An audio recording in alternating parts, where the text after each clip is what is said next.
Hello friends. Swami Vivekananda से जुड़ी एक वीडियो में हमने उनके जीवन में संक्षिप्त जानकारी आपको दी, लेकिन उनके जीवन का कुछ इंस्पिरेशन ऐसा है जो कि इस वीडियो के माध्यम से हम आपको बताना चाहेंगे। इससे आपको कुछ सीख मिलेगा जीवन में। तो उनका एक लक्ष्य पर ध्यान केंद्रित करना, लक्ष्य पर ध्यान केंद्रित कैसे करें, जो आज की पीढ़ी के लिए बहुत ही ज़रूरी है, इस कहानी के माध्यम से हम आपको बताना चाह रहे हैं।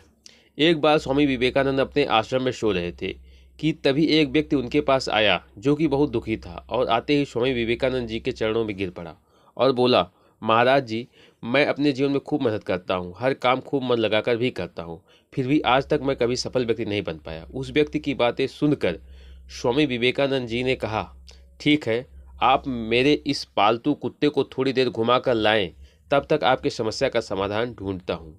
इतना कहने के बाद वह व्यक्ति कुत्ते को घुमाने के लिए चला गया, और फिर कुछ समय बीतने के बाद वह व्यक्ति वापस आया तो स्वामी विवेकानंद ने उस व्यक्ति से पूछा कि यह कुत्ता इतना हाव क्यों रहा है, जबकि तुम थोड़े से भी थके नहीं लग रहे हो, आखिर ऐसा क्या हुआ। इस पर व्यक्ति ने कहा कि मैं तो सीधा सीधा अपने रास्ते पर चल रहा था, जबकि यह कुत्ता इधर उधर रास्ते भर भागता रहा और कुछ भी देखता तो उधर ही दौड़ पड़ता जाता, जिसके कारण वह इतना थक गया। इस पर स्वामी विवेकानंद जी ने मुस्कुराते हुए कहा, बस यही तुम्हारे प्रश्नों का जवाब था। तुम्हारी सफलता की मंजिल तो तुम्हारे सामने ही थी, लेकिन तुम अपने मंजिल के बजाय इधर उधर भागते रहे, जिससे तुम अपने जीवन में कभी सफल नहीं हो पाए। यह बात सुनकर उस व्यक्ति को समझ में आ गया कि यदि सफल होना है तो अपने मंजिल पर ध्यान केंद्रित करना होगा। कहानी से दोस्तों हमें क्या शिक्षा मिलती है?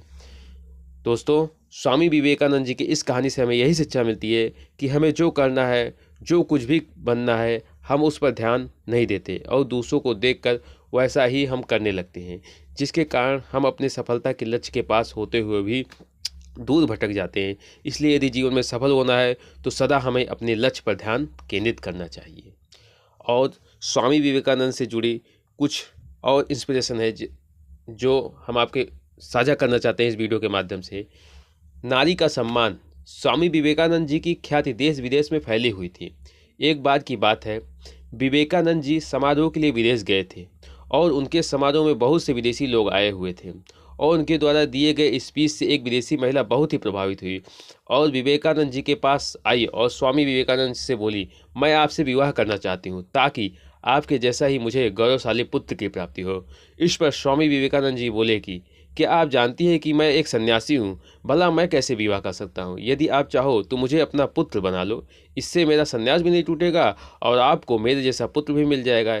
यह बात सुनते हुए विदेशी महिला स्वामी विवेकानंद जी के चरणों में गिर पड़ी और बोली कि आप धन्य हैं, आप ईश्वर के समान हैं, जो किसी भी परिस्थिति में अपने धर्म के मार्ग से विचलित नहीं होते हैं। कहानी से दोस्तों हमें क्या शिक्षा मिलती है? कहानी से हमें यह शिक्षा मिलती है, स्वामी विवेकानंद जी की इस कहानी से हमें यह शिक्षा मिलती है कि सच्चा पुरुष वही होता है जो हर परिस्थिति में नारी का सम्मान करे। तो दोस्तों, ये थी स्वामी विवेकानंद से जुड़ी वीडियो में जानकारी। वीडियो को देखने के लिए thank you. Thanks for watching.